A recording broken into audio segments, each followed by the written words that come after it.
Je désire vous montrer combien une vie remplie du Saint-Esprit est bénie. Je ne crois pas que je puisse vous faire comprendre la bénédiction qu'il y a à être rempli du Saint-Esprit plus clairement qu'en vous montrant le changement extraordinaire qui se produisit dans la vie des disciples après la Pentecôte.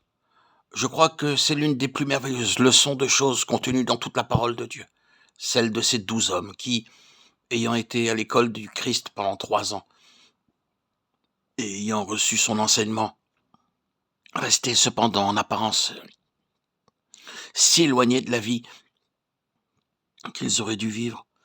Et tout à coup, par l'effusion du Saint-Esprit, venant sur eux, devenant absolument ce que Dieu désirait qu'ils fussent. Considérez d'abord le changement que la Pentecôte a apporté dans leur relation avec Jésus. Pendant sa vie avec eux sur la terre, ils ne pouvaient pas la voir en eux.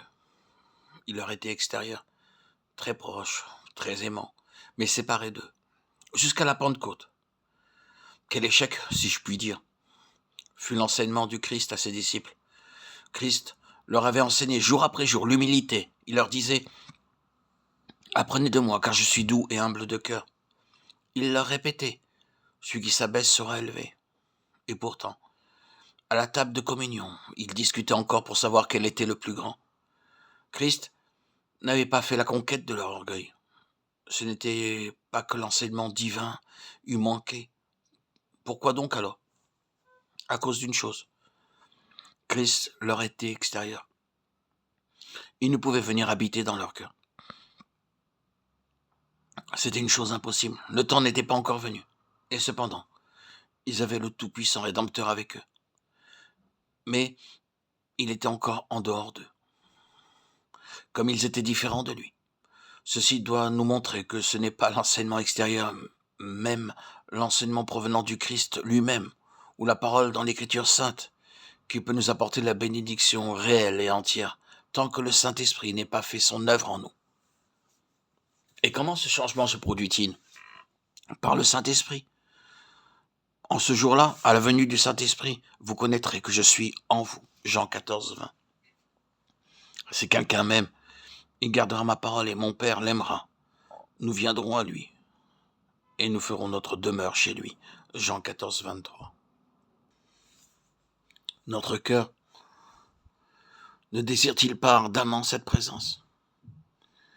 Seul en demandant le Saint-Esprit, seulement, nous pourrions comprendre facilement ce qu'est en Christ, ce qu'est vivre en Christ. Demandez au Seigneur le Saint-Esprit, il vous le révélera. Et vous pourrez comprendre alors les paroles de Saint Paul.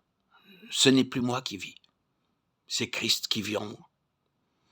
Ô Christ, remplis-moi du Saint-Esprit, remplis-moi de ton Esprit, Seigneur, pour que je puisse vivre en toi, m'accomplir en toi, me réaliser en toi. Toutes mes lectures, toutes les Écritures ne sont rien